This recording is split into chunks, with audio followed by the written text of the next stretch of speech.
Welcome to Straight No Chaser. Some talk shows dilute the issues. We serve the hard stuff. So welcome your hosts, your girl MBZ, Pastor C, Thinbad, and the Chief.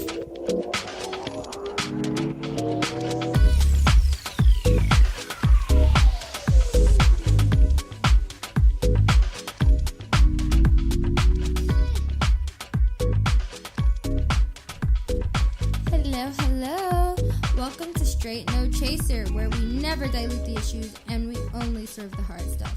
It's your girl MBZ, and always I'm here, and as always, I'm here with Pastor C. Hey. The Chief. Good evening. And Thinbad, who is out this evening, but hopefully we'll get a call in from him a little later. Yeah. So tonight's topic is relationships. Oh my Lord. Uh-oh. This is a hot one, MBZ.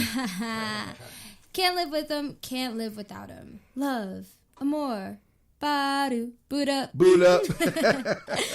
And, people call it chain, whip, whatever it's called these days. It can either be the best thing that's happening to you at the moment or the worst thing that's happening to you, and possibly the worst thing that's ever happened in your life. So sometimes relationships start when you see that special person across the room, whether if it's at the club, in the choir, at the supermarket, or just any location. But eventually you guys get that chance to talk, go on that first date, and the rest is either history or the beginning of a nightmare. Wow. So tonight, let's talk about relationships. But before we do, let me remind you to either chat live on Spreaker or call us at 702-425-7789. So let's get into it. Let's do it. So, Pastor C. Yes. I know you wear many hats, and one of those hats is marriage counselor. Mm-hmm. So, what do you think are some of the biggest obstacles that relationships face these days, or just in general? Well, MBZ and Chief, we have a heavy conversation tonight. This is a very weighty topic. And so, from my perspective and my experience in my profession, I interact with couples on a platonic level as well as on a romantic level.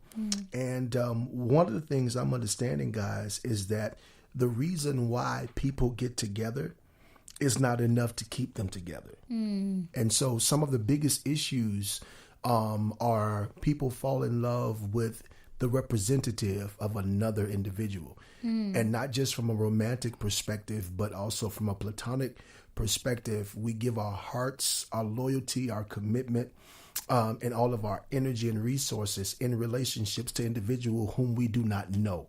And so we're in a society where people have the opportunity to create an image about themselves when you really don't have an opportunity to find out what makes them up or what their makeup is. And so individuals are using the love language prematurely. They're committing themselves prematurely. They're all in prematurely. And no one goes through the process of allowing time to reveal who people are. Well, let me ask this question, Pastor C. Yes, sir. So how can you, I heard you say the love thing, and people are using it prematurely. So what is the gauge for when you're allowed to use the L word? You know what? That's a relative question. But I think that, when you meet someone for the first time and don't really know anything about them, and for you to say you love them in any type of way romantically, from my perspective now, and this is not law, I think that is very risque and very far-fetched, because to love someone is to know someone. And I believe true love is really revealed, through challenges. It reveals who you are, who that person is. And if time has not taken its proper course, how could you have developed enough content about a person to say that you love them? I think that we use the term love because it is the zenith of emotions for some individuals. And so because how I feel about you cannot be described, I will insert the word love. And I don't think a lot of us really understand what love is. So if you see a fine girl and, she kissed you and it feels good, you love her. If you see a guy who buy you something and y'all in a relationship, you love them. And sometimes we use it very loosely, Chief and Ambezi, and I don't think that people really understand what love is. So what do you think about, I know how the Chief feels about this. He hates when people do this, but what do you think about when people say that there's a difference between, oh, I love him, but I'm not in love? Oh, I understand that. Oh, man. That's a cop-out. It's semantics. I think, and that's the thing. I truly believe that people begin to develop their own definitions for certain words and terminologies. And so I don't believe that love should actually be lowered to our standards or our rules of engagement or how we define it, but from a biblical perspective, and I must do this because I am clergy or whatever. Okay, but bring it, Pastor. Thank you, sir. It. I mean, bring I cannot be, Bring it. The Bible says that God is love. It says God is love. And so when you begin to examine the characteristics of God, I believe that love is an expression not of what God does, but what of who he is. And so there should be some tangible ingredients within your love content and context that exemplify the characteristics of God from a platonic relationship also into a romantic relationship. And so if anything that we have that say it's love and it doesn't look like or mirror the characteristics of God, I question whether it's really love or not. And that's just from my perspective, Ambezi. That's an interesting perspective. Yeah. I've never looked at it in that perspective. So I'm taking it from a clinician's perspective, Come Pastor on. C, that love is something that takes more than just a nice car or a sloppy kiss or something like that. Is that Absolutely. From a clinician perspective, yes, sir. I believe, and it has to be, because those things will change. Cars will change. Kisses will change, and everything that we do to individuals from a behavioral standpoint will change. And love has to be something more constant and more eternal to be able to sustain what we say we have. And that's what I mean when I first started off, guys, and I said, some individuals say that they love each other from the inception of the relationship, and what they say they have is not enough to sustain or keep people together. Right. And I'm going to say this, even love is not powerful enough to keep people together in a platonic relationship or a romantic relationship. And I'm going to ask you all, how many people have you said you love and you don't even talk to them no more? Uh-oh. Chief? So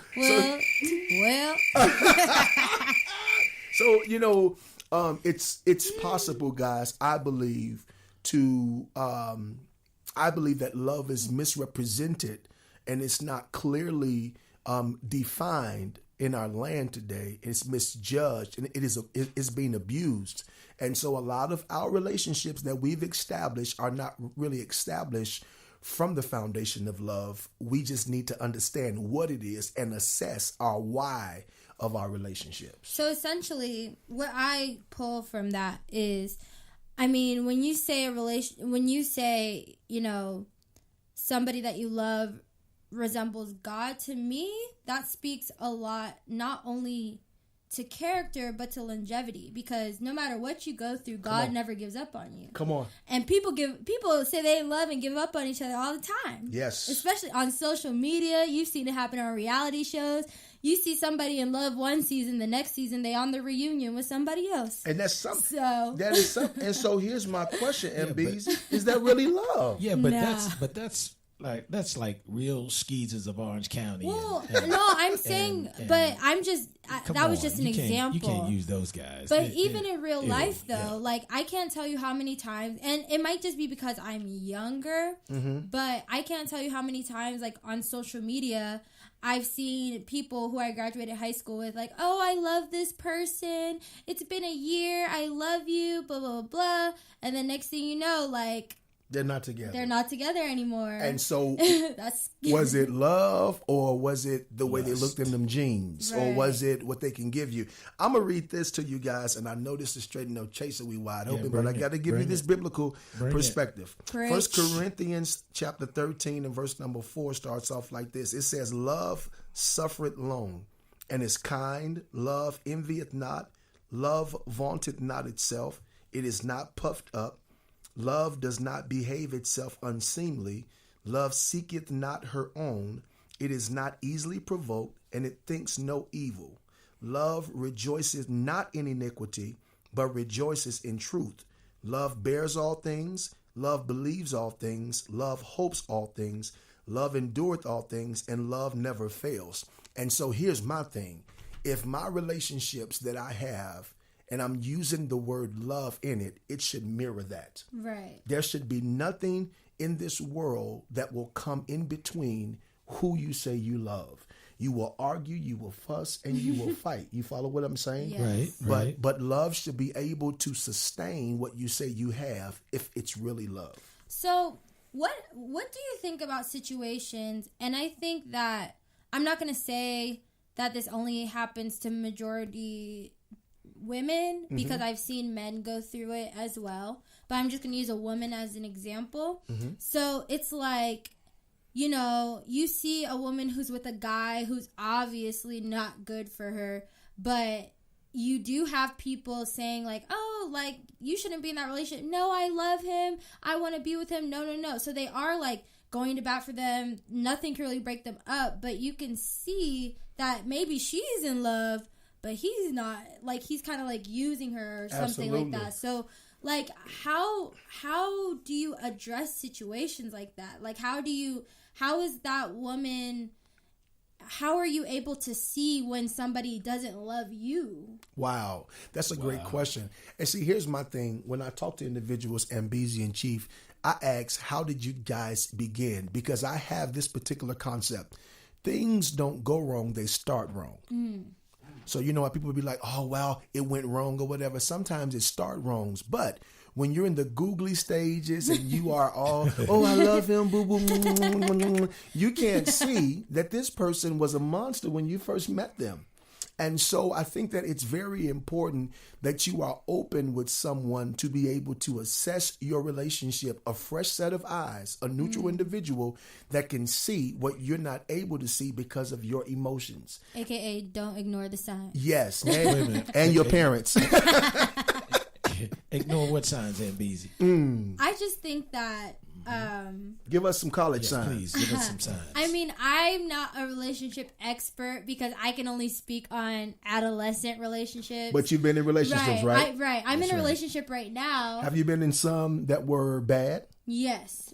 So give us some signs. Right. Yes, give us some signs. So I think that before I give specifics, I just think that whenever people break up, I tend to find that the reasons why they break up are amplified versions of the things that they would complain about here and there in the first place. So, like, for example, I used to date this guy who was really, really, really into himself. And so what ended up happening was, like, he got really good at sports. He kind of, like, blew up in that aspect. And then girls all of a sudden, like, found out that he was cute and he was really feeling himself and started acting crazy. And so, like, you know, I would think it was funny in the beginning of the relationship, like how long he would take to get ready or how into himself he was. Like, I thought it was really funny. But then it's like it amplified to him doing crazy stuff because of his ego. Yeah. And I think ego is something that's on a lot of guys. I mean, girls, I've heard it all. I've heard it a lot of times, like, oh, I like him because he's an asshole. Like, he's sarcastic and, like, he's just playing, girl. He's just playing, girl. He's just playing. And then he gets real disrespectful later on in the relationship. So I think that's a little sign, you know. But was he always like that, though? Yeah. And that's what I'm saying. That's what I'm saying. Like, you know, in the beginning,